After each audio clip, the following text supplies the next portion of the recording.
Hello, I'm Daniel, and this is my wife, Kimberly Graham. And we're your money mastery coaches. We work with high-earning power couples to guide them to financial harmony in their financial communication. Utilizing the Affluent Synergy Framework, even if you meticulously budget every expense and talk money to your partner. Find out more at theaffluentmarriage.com. We can't wait to help you live in love and walk in wealth.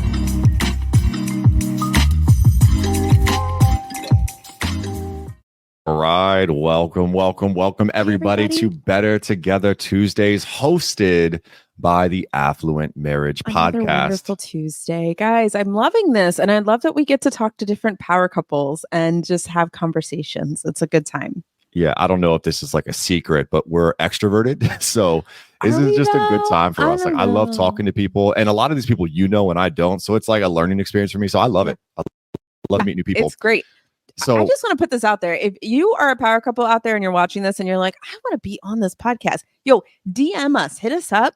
It's a simple application and we want you to be on here. But that calendar is filling up. So by the time you get on there, like, you've already got like 18 people confirmed. So, like in like half a year, you might be on this show. I don't know. No. But today, definitely 24. Yeah. Today we have found someone that we feel truly embodies our mission as a power couple. And if you're not familiar with that mission, our mission is simple. We are looking to help you to take control of your shared finances and strengthen your relationship by aligning your goals through strategic communication. That's right. So we're going to bring on our power couple for today. I'm going to add them to the stage. There we go. Wait. Do the heart thing, Kim. Do the heart thing. Okay, yeah. Let's give them some hearts. I don't know if does yours do this? So like no. So it's our phone, right? It's our phone. I don't know what your webcam is, but wow. Yeah, we're using the continuity camera with the iPhone. That's what we run our video off of. Yes. So like the emojis, like if I do like a thumbs up, like it'll be like thumbs. That's super cool. How crazy is that? It's really nice. Tech whiz. Yeah. No, because a couple videos back I tried doing that and I was like, what is going on? She was actually losing her mind. She thought she was being hacked. She was like, where is this stuff coming from? Because it responds to your voice too. So if I say something like, oh my gosh, that's amazing, so cool, it will like give me a thumbs up. And I'm like, what? You got to scream it. Like, what is going on? Hit a certain octave and then it'll register. Right.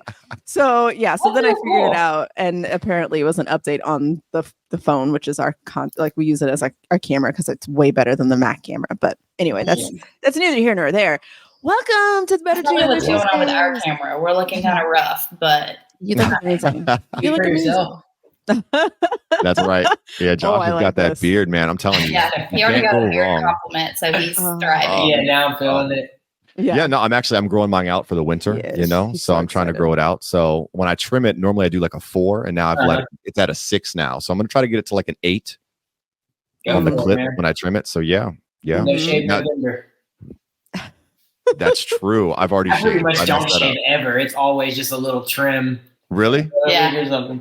Dude, for it to look that good and you just give it a little trim here and there, man. Blessed. Yes, it is a blessing and a curse because I got like super hairy legs too. So yeah, I got those. Yeah. He will never cease. If he sees a dude with a really good beard game, he's always we got to because we know what it takes to like get there. So it's like okay. Respect. You know what? I feel like it's very similar to the power couple like swag. Like when we see another power couple, we're like, we got you. So I'm so excited to jump into this conversation and talk about you guys. So people know us, right? Because this is our little series. Who are you? Yeah, tell us about yourselves. Who are you? What do you guys do? Yeah. Okay. So my name is Peyton. I met Kim about 2 years ago when we both, she's still in the financial space, obviously, but I was in the financial space working as a money mindset coach. And I think one of the first things we did together was the She Means Wealth conference. Yes, and that was so awesome. And from then on, we just kind of like stayed in contact. And I have to say, I'm like really impressed with you, Dan. Like when I first saw you, like, I guess like, I'm a girl's girl, like I'm a woman's woman. And so I'm always kind of like protective, I guess, like over people. It's really weird. Okay. And I loved Kim so much, like from the moment that we met. And I I love her so much. Oh, I love that. And I was like, this dude's probably going to be so freaking lame. Like, it's not. But then, like, she started putting you out there on Facebook, and like, I started seeing the things that you guys did together. And then I heard your voice, which was like incredibly shocking. Everybody says that. Everybody says that. And I was like, wow, I'm really obsessed with them. Like, I could low key see us like actually being friends in real life. And usually I don't feel that way. Because there's so many women in our space, Kim, like in the online business space, that like their husbands kind of just become a hindrance, you know, and like they grow so massively and their husbands never like follow along. And so it becomes a thing. And then when I saw you guys, I was just like, that's amazing. Yeah. I love it. Thank you. That's so very sweet. That's so sweet. And honestly, like, I agree. Like, it is definitely a big thing out there. And you say that, like, that I put him out there. No, he has not been on social for like the better part of almost a decade. And he came up with this idea of like, let's do a podcast, because he was tired of seeing me go, oh my gosh, this woman, I'm helping her with her finances in her business, and we're getting to the household stuff, and her spouse, he is not wanting to get on board. And it's just crazy. Drives me insane. And he was like, we got to do a podcast to talk about the male perspective of what it looks like to be a unit.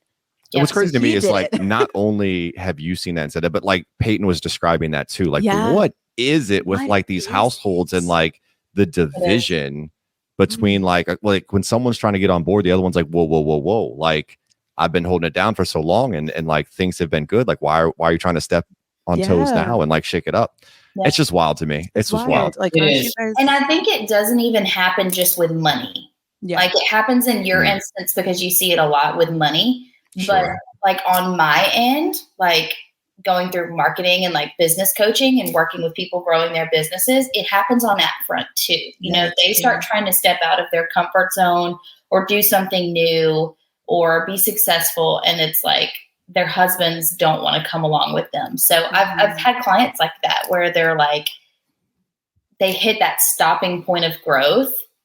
And the only thing they can tell me is like, well, me and my husband are fighting about it a lot. Like, he doesn't want me to invest anymore. He doesn't want me to keep working on my business. He wants me to go get a job. I'd be willing to bet that like 85, maybe if not 90% of those guys are probably just like a 9-to-5 W-2. Like, they have no type of entrepreneurial background. Yes. So they don't understand investing in yourself in like a coach or something like that. Agreed. They go to work, get told what to do, come home, and then your work day's over. Right. I think it's a new concept for a lot of people, right? Because, you know, growing up, you think, all right, you go to college. So you pay that investment in yourself by going to school for college. Or if like you're going to like a mechanical school or something, like you'll pay that money to invest. But like the idea of paying for an online coach, it's like, whoa. You just like you did, you gave a coach like $25,000, right? It's like, whoa. You're going to spend college type money on an online individual, but they don't realize like that's like entrepreneurial school. What do they call that? It's like getting an MBA. I literally have my MBA, but in stuff that's so niche. Yeah. $25,000 in a coach is a lot cheaper than $25,000 in a student loan too, because that crazy interest, I mean, is a better investment in my opinion. You know what? 100%. You just nailed it right there. Like that answers that objection right there, because you're right. And you're getting it in something that you're actively doing. It's like you're getting hands-on experience and making money while paying. Like, if only you could do that in school, right? If only you could do that in college. Like, actually, because you're gonna fail forward either way. Right. Like, whether you do that after business school or whether you just go into business and just run with it, like, you're going to fail forward either way. So having someone like essentially spot you and help you move forward through those challenges, it's crazy. It's I didn't even know it existed until a few years ago. Like, honestly, in my opinion, the college degree is getting more and more expensive, but less and less valuable, especially when now we have this online space where like there's no ceiling, you know what I mean? I don't know. That's a whole other conversation. Yeah. It is. It's it's off track, but it's on track. Because like I left, we both were education majors. So I felt like I left college with my degree wildly unprepared for the classroom. Like my best experience being in the classroom was like student teaching that senior year. And it's almost like I wanted them to put student teaching the freshman year. Cause like you waited all this time, you spent all this money. And then once you get in the classroom, you don't know if you're going to sink or swim. Right. Like, they need to give you that experience in the beginning and be like, oh dude, you can't manage kids. Oh, you're not ready for this. Yes. Right. Well, they probably have a lot of people drop out. Yeah. Today is day one. We're just going to throw you in a kindergarten classroom and kind of walk away. But legit, like it literally needs to be in there because there are so many teachers who quit after the first 2 to 5 years teaching because they're like, no, you don't pay me enough for this, because that's the other thing. You don't pay me enough to do all this work, right?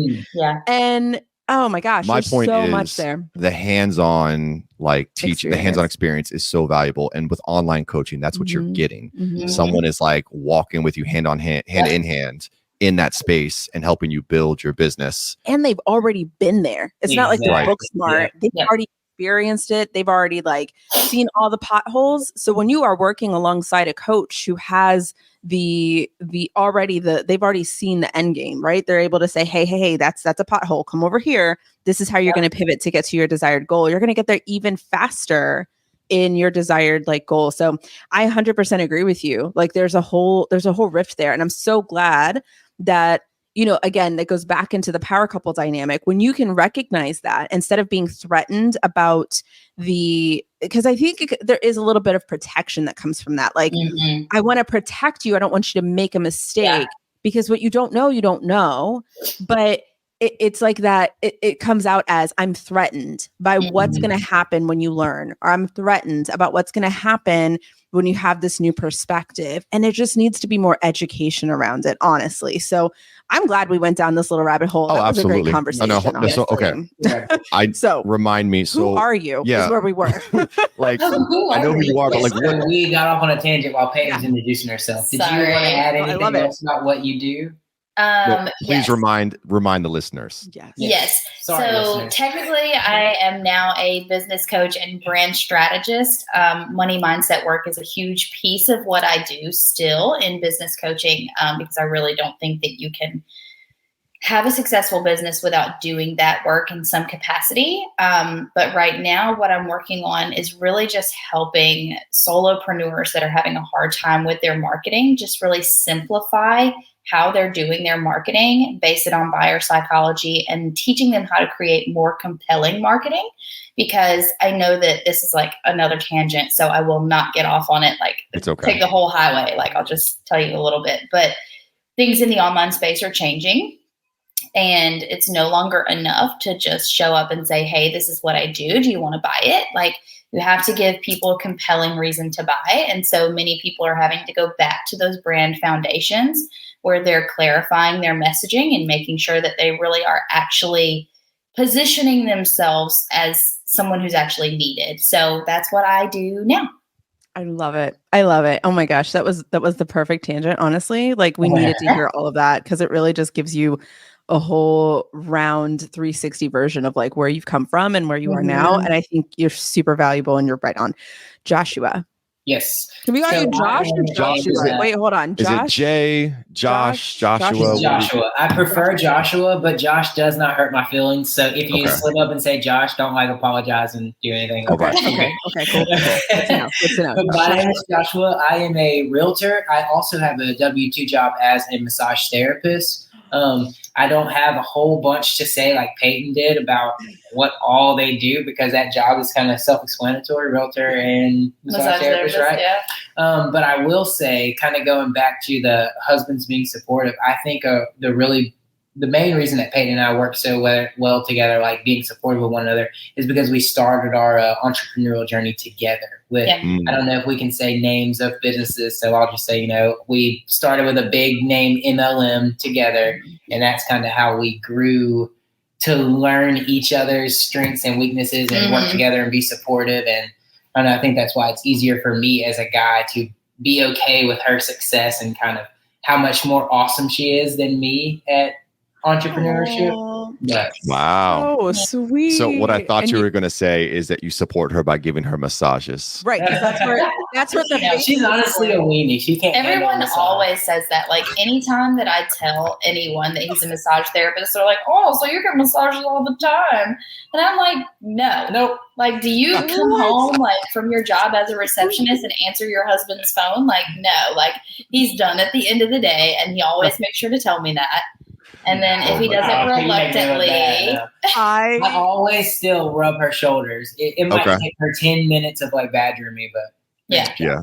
Kim makes fun of me. Yeah, because once upon a time I said that I would go and as like a hobby or whatever and learn how to do that so that I could give him. It was like I was spitting game, like I was like talking like back in like high school. Before we were married. This is before we married. I was like, yeah, girl, I'm gonna learn how to give massages. And, like I'll take care of you, and that never happened. And she makes fun of me when I try to like rub her shoulders and stuff. She's like, "What do you get off? Get off. Just do it myself." You got to know the anatomy, man. There's a lot of technique in it. And not only that, but like he I don't know why you even said that you would do that, because I regret it. If he tries to rub my back, his hand, like he can't handle it. He's like, my hands are all tingly, and I'm like, I think I have an undiagnosed condition. I don't like this such. He doesn't like when I rub his back. I'm like, what is this? Like I give me I want that deep Swedish like that's man. Mr. Peyton, see, I cannot handle much pressure at all. Like I'm very like, whoo, it hurts. And I have I'm pretty heavy-handed, so it does not compute. Yeah. I'm jealous for you. I don't know what I would do if I had that all the time. Like, right, hey, I need a massage. But my goal is to get away from doing massage therapy and just strictly on my real estate game. I mean, I've been a realtor for a little over a year now, and I don't know if you guys are familiar with the real estate industry, but it's like I picked the worst possible time to get into real estate. And that's how I know I'm going to be good at it, because I'm still having some success in this like down crazy market. So every day is like a journey for me, because I'm like, being a real estate agent, you get thrown into situations that you've never been in before, and you just have to kind of figure it out. Yeah. And I'm good at that, I guess, kind of keeping my composure. So it's exciting, man. Out. Yeah, I'm getting better and better at it every day. Yeah, no, I think that's amazing, because if you can do it now, you can do it in any climate. Yes. Right? Absolutely. So you were thrown into the valley, but trust me, you're going to have lots of like pinnacle moments, because you'll be like, oh, please. Right. Do you know when I started? In 5 years, I'll be like, I survived 2023. So I survived. Well, that's awesome. And I feel like they're probably sifting through all the fake realtors right now who are going to bail out and be like, no, this isn't for me. Kind of like in the amount of that I've seen just in like the year and a half that I've been licensed is wild. Yeah. Even in 2020, you could even say that about entrepreneurs. How many entrepreneurs did we find that came through and they're like, oh, I'm going to be an online coach. I'm going to be a business. And we're like 2020 entrepreneurs ourselves. We just stuck it out. Yeah. And how many are like not here? Like, no, not I went through, I decided that I was going to get back on my Facebook game and stop being like an Instagram exclusive person. And I started going through my Facebook list, and a lot of these were connections that were made in like 2020, 2021. And I was going through and just looking at like everyone's last post, 2021, 2022, January of this year. And I unfriended hundreds of people who just like, I had made all these connections of these new business owners that are just gone now. Not there. So people are not picking it out, That's stifling. It's always going to be a cycle of in and out. And you have to be resilient in this day and age with any kind of business, because it's super competitive. It is. But also like a downtime in the economy. It's a crazy balance that you have to find in order to be successful. You have to be okay with sometimes not making money for like a whole month. You got to figure it out. Yeah. Yes. Ooh, which brings us, listen, we are going all off our but I told you it was going to be a very casual conversation, and we're just going to find our own like, this is a great place find those segues. Second. Yeah. Well, because I do want to know how you guys met, but I think that this is a really good thing, because you just said like you might not make money for a whole month. And why do you think that even in your dynamic, having the conversation, being a united front around your finances, like why is that so important, especially both going into entrepreneurship where it is a roller coaster, Yeah. Where it doesn't matter how amazing you are, you could still have a month where things are just not as rosy as you wanted them to be as you're learning. Yeah. And I think that actually gives us an edge because we're not in that kind of relationship where every time we do have a down month, like we understand the passion behind being business owners so much that we're not telling each other like, you haven't made money in a month, like you need to go get a job. And so I feel like that actually does give us a leg up versus people who are not in business together. And so we actually met, going back to your question, we met actually working for the same company. Mm-hmm. So we met working at Massage MD in Mississippi. I was in the front of the business and he was in the back doing the massage. And we both worked there for several years. And then once we got together, I transitioned into like same company, but different franchise. So like the company itself had multiple franchises. So I transitioned into a management role at another one of their franchises. She was actually my boss for a little bit. Yeah, I was his boss for like a really short time period. So that's when we decided to tell everyone, hey, you should probably know that we're dating one another. Yeah. Right. And then she got a promotion out of it. So it was pretty cool. Yeah, I got a promotion out of it because I went to a different store. So that's awesome. I think that's kind of given us an advantage too, because we both came from, like, we both had the same beef with the company. Like, you know, the way things were handled, obviously the pay was part of it. Like I was mandatory 50 hours a week to meet my salary. So like I could not dip below 50 hours a week. He was working, you know, more than he ever had, making less money, like after getting, you know, his degree at college. And so we both kind of have that insight of like where we would have to go back to if we weren't. That's what I was going to say. That's business. What keeps me going. That's right. Yeah. And so we really both understand that. And I think that that helps with our communication, because I think if you are in a situation where you don't understand the other person's 9 to 5 or like what kind of career or job that they've left, it's really hard to like not say go back, because we always want to look at other people and be like, oh, well, you're kind of just being a baby about it. Like, you kind of just need to go and do it and get over it. And so we can't tell each other that, right? Like we can't act that way because we both came from the same place into entrepreneurship. So Peyton kind of interesting at quitting, actually. When he went back to home and said, you remember that? I did. And so when we first started as entrepreneurs in 2020, we went probably a good 6 months where we quit our jobs entirely and we were like went all in, like from the get-go. Yeah. And after about 6 months of making a quarter of what we were used to making, she was like, well, maybe I should just go back to work and then you can focus on the business. And then when I'm off, we can focus on it together. Right. She was back a month and was like, nope, it's worse being broke. I mean, it's worse being here than it is being broke. So like, we got to figure it out. Right. Yeah. You know what? It gives you a whole different sense of like perspective. Like for him, so he like was in the classroom for many years. We both were for like, well, over a decade, while we were getting our masters and all that stuff. And he decided after we were done with our masters, he was like, let me go ahead and get a certification in physical education. Maybe I could get like, you know, a full-time position like at a different school and just do it for a year and then go back into the classroom. Because I just want to be able, we just did a lot of work. I just want to take a breather and then go back and just do something different. And I was like, all right, cool. So we got his certification, went into physical education. And then that's when the pandemic happened. And he was like, never going back to the class. Like, I know what that's like. Yeah. And I know especially what it's like now, never going back. I will do whatever I can do to be here.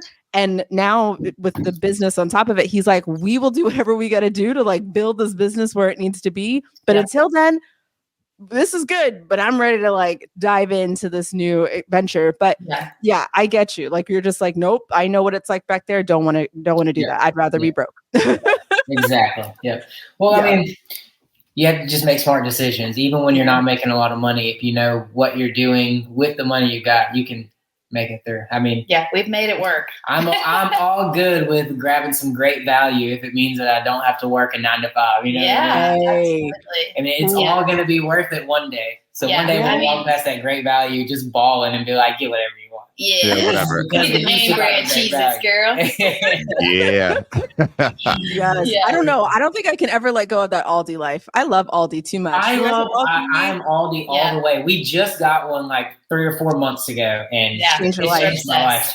Life changing. Change your life. We have like a strip center, I guess, of all these different places, and I don't know what it was beforehand, but when they told us that around the corner we were going to get an Aldi, I was like, oh, this is such a good thing. We literally, it's just like around the corner, and I'm in my happy place. It's the most. Last time I went to Aldi, she was waiting in the car with the girls. I got in, I looked at her, and I said, "I've never been so happy to spend $250." It's like so. Buggy's overflowing at Aldi for $250. Yeah, so much $250. That's like 2 shopping carts full right there. Man. That's incredible. Oh my gosh. Okay, you asked the next question because I feel like I've been talking. I'm enjoying this. He's enjoying it too, right? But he's reading. No, I was looking at this. So I guess my question is, because it sounds like a lot of the times that you guys have been, because of your background, you've been very supportive of each other through thick and thin, through it. But like, I guess, what happens when there are those disagreements? That's a good right? Like when things are tough, like how do you guys go about, settling those disagreements? Like just when happens, she wins. Is that how it works? No, not always. No. I mean, honestly, we just hash it out until we can come to some kind of agreement. I don't know. We just open and honestly talk about it. Like not saying we're like intentionally like twisting knives over here, but even if it's not what the other person wants to hear, like there's been some times that I've had to look at him and say like, this is a mindset issue. Mm-hmm. And I've said that a lot. I've said that a lot because that's my jam, right? That's what I do. And it's been uncomfortable. And it's really hard to be, especially to be like a couple that has emotional intelligence and a couple that works towards growing their mindset. It's sometimes really hard to address that in the other person because it does feel like an attack. Yeah. And so I think, honestly, I mean, if we're being totally honest, here we are. I think the conversation around money, not necessarily the conversation about it, but how we've addressed it has changed a lot since we've gotten really involved in church. Yeah, and since we've, gotten closer with God and put God at the center of our marriage, I think it really has given us a perspective shift. Yeah. Because now when we talk about money, like there are going to be times as a couple where neither of you have a solution. Bingo. Yep. Like there's going to be times where it's just like, there's nothing to do. And so when you can look at each other and say like, let's both collectively turn towards prayer and turn towards each other versus expecting the other person to fix it. Because I think that can be really a hindrance. Like when you're both an entrepreneur, is that there have been times when we first started our businesses, like when we were working in finance together, it was really easy for us to say like, well, why didn't you get any appointments? Like, well, why didn't you book anything? Like, why didn't you make any more money? And how many policies did you write this month? Right. And that's not healthy, and it really doesn't change anything. So I think the less confrontational we've gotten with each other about it, the better our results have been. Yeah. Right. You have to do work on yourself separate from your spouse in order to kind of get on that same wavelength. Like just examples now, like if we have any issue with like a disagreement about money, how money's going to be spent or whatever it may be. If I come across something that like changes my mind a little bit and in favor of the way she's been going, I'll send it to her and say like, hey, I heard this from someone else and I kind of understand that better coming from them, but I know it's the same thing you're saying. So I see where you're coming from now. You have to do work on yourself and kind of try to put all that together. Mm-hmm. True. I love that so much. Just that you said that, just like that. I heard it from somewhere else because sometimes it does take another. She'll say something outside of it. Yep. Yep. And it's so funny because like, let's not act like this is not something that's normal. Our kids do this to us all the time. Yeah. Right. How many times do I tell you, no, don't do that. You're going to hurt yourself, child. Yeah. And they're like looking at me like, what, why would you? No, I'm not going to listen to you. But then have someone else say it. And all of a sudden it hits different and they're coming back to me. That happened today. We were at a play date and the girls that we were at the play date with had these cute little dresses on. And I was like, oh my gosh, I have this book of stories. We could read the stories and act them out. No, mommy. Okay. But have her friends say it. We should act out the stories. All of a sudden, it was the best idea ever. And I was like, I just said that, child. Yeah. But we do the same thing. Sometimes it takes an outside source. Yeah. It does. It really does. Right. Like sometimes you're just too close to the situation. But the big thing to take away from that is when you hear it, to make sure that, you are aware and that you let the other person know, hey, I understand that. Yeah. Don't just hide it in and be like, oh, she was right. And I can't let her know. You know what I mean? My gosh. Right. Because that vulnerability is important, right? Mm-hmm. To understand that, like, if she said something and it happened to be like, I didn't get it now, but I get it then, but I get it now. Yep. To be vulnerable to say, hey, I heard you. I heard it. And I agree with you. This is where I'm at. That takes some intense vulnerability. That takes dying to self, whatever you want to call it, like understanding that we're in this together. You are my best friend. You are my partner.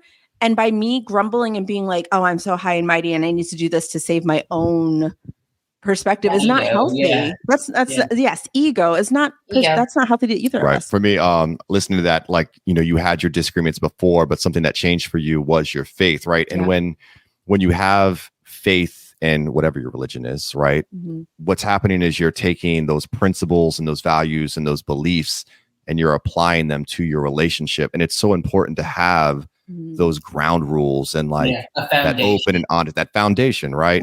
So if someone's not, faith-based, right, there's still foundational principles that you can put into your relationship, transparency and open and honesty and respect and no judgment. And you're not going to raise your voice and yell or use offensive language. Like there's like almost like a code of conduct that you need to apply to your conversations so that you can have those disagreements respectfully, right? There's a respectful way to disagree with someone. Right. You don't always have to be like, oh, well, what a happy wife, happy life. Like that doesn't need to be a thing. I know we always say it as men, but like that doesn't, it's a good little joke for certain times, but it doesn't always apply. Right. Because like for Kim, right, we had disagreements about coaching because Kim, all right, has an addiction. I do. And it is coaching. I love coaches. She will hire a new, like as soon as she finishes this one coach, she will go on and be like, so babe, I found like 3 more potential candidates for my next coach. And I'm like, whoa, Kim, you haven't even applied the principles of the first coach yet. And you're already looking at the next. But this person's amazing because this person is better at marketing or this person's better at this or this person's better at this. And I'm like, babe, whoa, deep breath. So we had like, we're the same person. Hey, I'm all cool with it if I see that return already. Make your money back first. Right. You ain't even made $1 over what you spent yet. Let's exactly. I'm like, all right, look, babe. So we had our disagreement or whatever, but we've got it now to a point where it's like, all right, you're allowed to do what? It sounds like I just like enforced this. No. And the thing is, I agree. Like this was an agreement we had to make where I was like, okay. And again, that goes back to that, like, I need to recognize where I'm at right now. Like I need to recognize and let go of my ego. Like, yes. Right. The first thing of an AA group is like acknowledging, right? I acknowledge it. Hi, my name's Kimberly. I love coaching. But like being able to say, you know what, you're right. Like, let's just really like go back. I have had a lot of support in the last 3 years of your business. I have had a lot of wins, and I know that there's absolutely like so much further I can take from the information I just got and from the transformation I just got. Yeah. So now I'm like one coaching program. So I will. I'm not going to excuse your addiction here, Kim. I'm not going to excuse your addiction because I understand, and I'm the same way. But sometimes I think it's like that bright, shiny object syndrome. Yes. Like we look around at what everyone else is doing and we get curious. But I also think that sometimes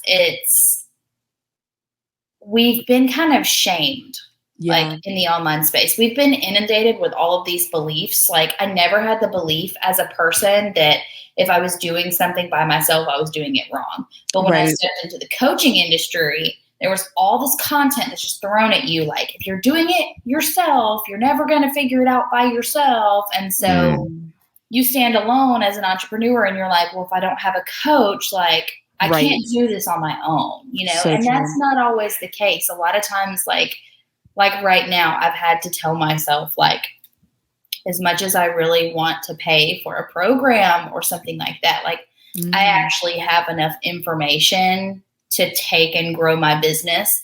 When I get to a point that I do not have enough, when I do not have enough information, then I'll hire someone. But like right now, like, and faith is the big thing that changed that for me. Like, I'll say that again, because that's the big thing that changed, is that I don't feel like I always have to have someone outside of my marriage and outside of my God to provide that belief in me. Like, whereas before I felt like I always had to have someone like holding me accountable or I was going to quit. And I think we all hit that point as an entrepreneur where we're like, there's no quitting. Yeah. There's no quitting now. Like at the beginning, it was kind of questionable. Like, I might quit. Like if things get real rough, I might quit. But then you hit that point where you're like, there is no quitting. Like there is only figuring it out. Yes. Oh my gosh. That's so good. And I know that you were kind of talking about just like general, like, but we've had a lot of the same experiences when we first were figuring out finances. And I think that's one of the turning points we had too, where, you know, our financial, I guess, experience, our program was through our church, and understanding that like tithing, which was really important, you know, like they were like, oh, you should tithe. And that was something that even though I grew up in church, like I'm a pastor's kid, I never tithed. I didn't know what that meant or how to do it. And it was always like, here's an extra $5 I have here, there, like, sure. It was like a tip. It was like a tip, right? But it wasn't until I was like, no, we need to make this yes, intentional. Sorry, I'm looking at my time because I'm like, oh no, at 9:30, all of my apps shut off. We're good. But we're good. So I was just like, oh no. But I had to be really intentional about doing that. And so we had to be intentional. That had to become a pillar. That had to become a foundation of like, this is a non-negotiable. And I will tell you, that's when things shifted for us, because like you said, instead of our perspective of like, oh no, we want to get, for us, our goal was to get out of this debt and to understand our finances. Instead of looking at outward sources, it became, it's us and it's God, and we got to make it work. And we're trusting that the Lord will provide and all that stuff. And I mean, even still, like what you just said was right on the nose about like, you know, even in entrepreneurship, we can expect, we want a kind of like a crutch almost of like, I need to have somebody else being there because I don't trust myself, or I don't trust my relationship. I don't trust what God has already given me. I don't trust operating in that fully. I need to have something else always kind of giving me that like boost, like you got this. But what if I already external validation, like we learn to, and we're trained to do that. Like, you know, how many times at your job or at your 9 to 5 was it like, here's your bonus, here's your pizza Friday, you guys can wear jeans now, you know, that's we're literally like education. looking for that validation. When you're in business, you don't get that. Like you get testimonials and you get money, but like in the day, you have no external validation. Right. So you get a lot of no's, you get a lot of no thank yous, you get a lot of like doors, and it wrecks things. You really have to have a good like faith, which is why, again, having your spouse as like your support system is so important, not just in the building of a business, but like in the financial realm as well. Like I need you to be my supporter so that I don't have another thing that I have to be freaking out about. So think about the impact when your spouse is unsupportive and things are not going well in your business, and you need that support system, but they're like, you haven't brought in any money yet this month. Like what's going on? Double whammy. Well, typically the pressure. I'll speak for the guys on this front. I won't speak for the women, but typically in that situation, I think the guy's probably waiting on that to use it as his ammo. Like you're frustrated because you haven't had any money. That's what I said was going to happen. Why don't you just go back to work? You know what I mean? Get a 9 to 5, right? Oh, and how degrade, like how like does that work? Like wreck at the spirit. I know. And people really be in relationships like that's that. That's a big mindset issue that probably stems from their upbringing. But that's a whole other.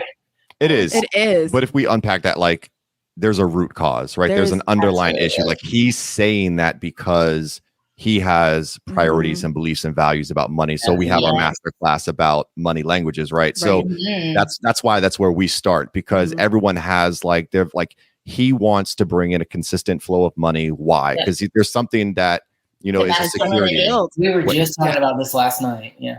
Like maybe it's he really wants to invest, but the money's not coming in, so he can't do that. Maybe he wants an emergency fund, but he can't. Maybe he wants to have a lifestyle, but he can't do that because the money's not. So there's something that speaks to his language, his money language, but he can't flex that because there's not that money coming in. So he lashes out and says, well, go get this money consistently so that we can, have this value that I have. So they got to be on the same page with their values. Oh my gosh. Yeah, absolutely. That's where she's helped me tremendously, is just trying to get to the root of like, okay, why are you freaking out about this right now?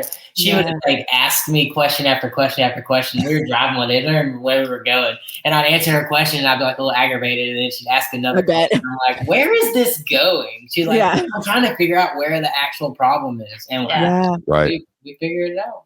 We figured it out. I got mommy issues. That's where it came from. But doesn't it feel so much better though when you can like be vulnerable and open that up and go, that's where it's coming from. I can take a big sigh of relief. I don't have to hide behind that anymore, or I have to let that build up in the back of my mind and go, why am I so frustrated at this? Like I just keep lashing out.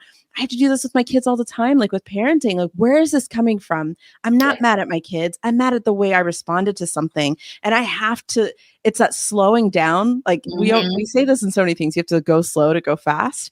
Like it's that intentional slowing down and going, where is this coming from? Because the way I'm talking to my kids, or the way that I'm talking to my spouse, the way that I'm handling my money this is not what I really want. Like, what is happening here? It's autopilot. Yep. It is. Autopilot. Well, when you finally uncover what the root is, you'll actually be able to reflect and realize when it happens. Like I did something the other day and I'm like getting mad at my kid about something stupid. I'm like, I am my mom right now.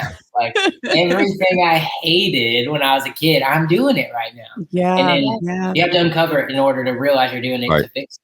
Yep. Right. Oh, guys. No, it's important to identify those trigger warnings, those things that are going to set you off. Yes. And one thing, go ahead. I'm sorry. Go ahead. No. Go ahead. Say it. One thing that I wanted to make sure that I mentioned to you guys, I was wondering about our conversation and like what all was going to come up. But one thing that was big when it came to our communication, I know I hear somebody in the next room. I'm sorry. Okay. That's all right. Very, very faint. Very faint. You're fine. Because I'm hearing like doors and like our grandparents are here. They're out there watching with our kids. Yeah. Okay. So one thing was big for me was, yes, addressing those generational things on my own, like the things that have impacted me and like why I'm acting that way. But I also had to kind of identify where I was replicating patterns from my parents, because like a lot of people our age, like a lot of people come from broken homes, and I was fortunate enough not to come from a broken home. But what that means is that I also had a certain example set for me, one example, my entire life, right? And so I was replicating that pattern without there even being like a need. Like one thing that's big in my family is like my mom and dad are total opposites. Like my dad's the big saver, my mom's the big spender. And so there was always that dynamic.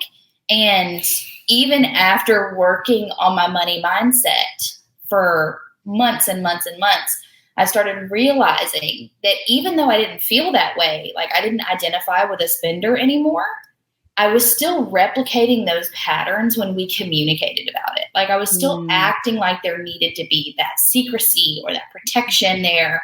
And it's like, why am I replicating this pattern when like that's not who I am anymore? Like I don't identify as the big spender anymore. Like I don't identify as someone who can't control my spending anymore. And so just really digging into that and saying like, how can I break this generational pattern? Yeah. Right. Yeah. You've done great. Thank you. Yeah. Hey, oh, look at that. Oh my gosh. Hey, when I met this girl, she probably couldn't even have told me how much money was in her bank account. Like, just go to the store and hoping it works kind of thing. It's like, oh, you only have $5 left? $5 to buy a smoothie? Let's go get it. Let's go. Yeah, let's do it. I love that. Do we really need the smoothie, you know? Like, or are we just if I had allocating that $5 in my bank account, I'm breaking out in hives, like stress sweat. And I'm like, I have enough money for this. Right. It's half off apps at Applebee's. It was me in college. Yes. So I can get boneless wings. Yeah. You will never Maybe find some me tip. in an I will Applebee's say, never ever again. again for the I rest of don't my know life. if this is accurate, but it's just kind of my thought process is and the reason that we kind of work so well together and communicate well is because we came from opposite ends of the spectrum with our upbringings, and we kind of like met in the middle, if that makes sense. Like, Yes. I knew way too much about my family's very poor finances when I was a kid, and she like knew nothing about the good financial situation that she was in, and kind of, I don't want to say she was spoiled, but if she wants to say she was. If she wants to say she was. But, Yeah. I don't know. So we kind of know what both ends of that look like. Right. So we have a different perspective that we can bring to one another and kind of come to like some Absolutely. common ground. Yeah. Wow. Good deal. I love it. This is good. I love it. This is so Yeah, good. I love it. We Like- went completely off. We did not ask any of the initial questions that we had, but I feel like this conversation was like But it spot answered on. every question. It answered right? every question. Because no, absolutely. Because the whole point is to find couples that are strategically communicating and they're aligning their goals. Yep. And that's So everything guys, that we displayed, right? Yeah. Tips in communication, having that foundation, how to settle disagreements, everything. Yeah. Mindset around it. Why Supportive, unsupportive spouses. Come on. how to find that root and like dig it up. Like, I mean, we talked about it all. Interrogating your husband in the car when he can't get out because the car's moving. Like we've uncovered the secrets. Yes, we talked about ego. We talked about it all. Yeah. So in order to wrap this up, I want to make sure I ask you guys, because it's really important. We want this to be a platform for you guys as well. Can you tell us, like, not just where to find you if we wanted to work with you, but also like if you have anything that you want to share, you are welcome to pitch. So like sell yourself. What do you got going on? How could I, right? I love this, the hair flip. I am realtor Joshua. Do it. Yes. Do it up. Yeah. Well, I mean, if you live in Alabama. Yeah. So my handle on Instagram is Joshua Moran Realtor. On Facebook, you can just find me Joshua Moran Realtor at JWRE Gulf Coast. So if you or anyone that might be listening to this wants to buy any kind of vacation rental in Gulf Shores on the beach in Alabama, I know there's probably some investors that are going to listen to a podcast like this. I'm your guy, man. We got some of the best cash flow and rentals in the United States are along the Alabama And some of the Gulf Coast. most beautiful beaches in the world. White sand, pristine Like, beaches. you hear Alabama and you hear like You my accent and you don't. You don't think beach. Yeah, you don't. You don't. But we have some very beautiful beaches. But we're about 30 minutes from the beach right now. And I mean, like, just white sand, beautiful beaches. Like, I so forget- if you guys I had ever no find idea. yourself, like, wanting to host a retreat or Ooh. going on a little family vacay, this is a perfect spot. Yes. I forget that Alabama is literally Gulf of Mexico. Yep. Mhm. Yeah. And I think that's the You're part that like- my brain does not connect until I'm like, oh, You're thinking of like the yeah. Hall part. Yeah. Yeah. Yeah. Well, we're right on the Florida Panhandle. Like, we're probably like, yes, 30, 45 minutes from the beach, but we're also 30, 45 minutes from Florida as well. Got it. So we're right on the Panhandle. Beautiful. Perfect. Yes. Okay. Good Well, deal. Peyton, sell yourself as well. Yes. Go for it. Yeah, I'll do it. I'll sell myself. So you can find me on Instagram, Peyton Moran with 2 underscores after, because apparently the real Peyton Moran has already taken that Instagram handle. But right now I am working one-on-one with entrepreneurs, mostly women. I will work with men, but I don't prefer to because I just know the female struggles, right? And like most of my clients are like me. They end up being moms. They're staying at home with their kids while they're trying to build a business. They want to do it effectively. They don't want to be wasting their time, like chasing all these different strategies and tactics. So right now I'm running an 8-week brand accelerator. So that is actually going to be really great for someone who feels like they have been missing those foundations. Someone who does like really want to dial in their messaging so that they're making sure that they're actually covering buyer psychology and like nurturing their leads, moving those leads toward investing with them. So that's fun, but I'm all over social media. You can pretty much find me anywhere. And yeah, I love to connect. Even though I am on the marketing front and the branding front right now, I am always down to have a money mindset conversation. Yeah. And a lot of my content still revolves around marketing and mindset and money. And Yeah. The mindset is so important. Like it is. There's a mindset piece to literally every single thing you could ever do ever. So exactly. Yep. I think you're a really great. You know it, but once you know it, it's just like you can't unknow it. Right. But I think that's great, even if you're working with business strategists and in trying to get your mindset, but also trying to get your money mindset too. She is the package, right? Because if you're making all that money, you want to know how to manage it. You want to know how to think about it. You want to know how to make sure that you're wrapping your head around it. Peyton is your girl. Peyton is your girl. Embody it too. Like there's so much pressure in the online space, like to sell high ticket. And you just cannot come from a place making $20,000 or $30,000 a year and embody a business owner who is charging thousands and thousands of dollars for packages. That's just not the way it works. Like your income thermostat is not set to that level. You're not ready. You will definitely feel like an imposter. You will definitely feel like an imposter. Yes, and I also have a podcast too. I've been kind of lacking on it. Shout it out. It's really hard to do with 2 kiddos. Like y'all know how it is, but I'm getting back on it. Don't we? And it is Wired for Wealth is the podcast, and it's conscious conversations about business and money. So we have conversations just like this, and we get into the deeper things instead of just like throwing out strategy and throwing out actionable steps. It's more like getting in deep behind the scenes. Our content is good. You need to get back on making it, but what's on there is good. You need to get back on there, yeah. I love it. We love it. I do have a podcast as well. Oh my God. Yeah, it's not keep selling. But I'm at Costco right now. Faith-based podcast for new Christians where they can come and have like just I don't want to say taboo, but biblical questions that don't get really covered in church, like not your just standard regular questions. Good friend of mine, he lives in Clinton, Mississippi. He's a pastor of a church up there. And we had the idea one day when I was just like bouncing random questions off of him. And he was like, dude, other people need to hear this. So we started a podcast on Spotify and Apple Podcasts. It is called the 3-2 Podcast. And that's based on 1 Corinthians chapter 3, verse 2. I'm obsessed. When you say power couple, right? I was gonna say, like, congratulations on being a power couple. Like that is. Thank you. You as well. Y'all too. Y'all are so awesome. I love your intro. Was good. I liked it a lot. That's what I was about to say. Like your intro, like I love that. I love all those pictures and everything. You gotta get Alicia and Bryce. Bryce and Alicia. They were our very first like Better Together podcast. Go check them out. They're absolutely phenomenal. They're in Detroit, and they are an audio I always do this photography and videography duo. Okay, absolutely phenomenal. I can't wait till I can hire one of those for my podcast because I'm doing it all myself on GarageBand, and it takes me like 4 hours to come up with like the mediocre intro.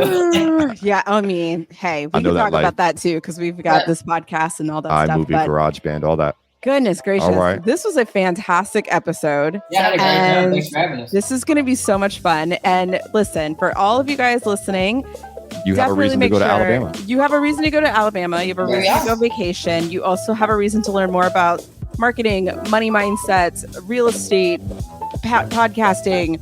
It's all here. It's all here. Things. It's all here. So, yes. All right. You can get more with the Morans. Mo with the Morans.